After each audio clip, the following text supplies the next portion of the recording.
පිළියන්දල වෛශාක්‍ය පූජෝත්සව සමිතිය මගින් 35 වෙනි වරටත් ඉදිරිපත් කරනු ලබන තොරන් රාජ්‍ය සමග 2026 පිළියන්දල වෙසක් කලාපය ජූනි 5 වෙනිදා තෙක් නැවත පැවැත්වෙනවා. අලංකාර කුඩු සහ තවත් වෙසක් නිර්මාණ රසක් දකවලා ගැනීමට අපටත් එන්න කියලා ආරාධනා කරනවා.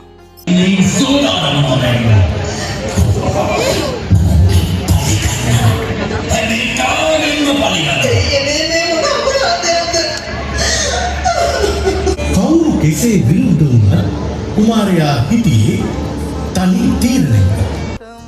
මේ තියෙන්නේ මෙයාලම 1996 දී ඉදිරිපත් කරපු තොරණ පින්තූරයක්. ඒ වගේම මේ වෙනතෙක් ඉදිරිපත් කරපු තොරන් වල පින්තූර ගැමුතුකුත් ඔයාලට බලා ගන්න පුළුවන්. ඉතින් එන්න කියලා ආරාධනා කරනවා පිළියන්දල වෙසක් කලාපයට.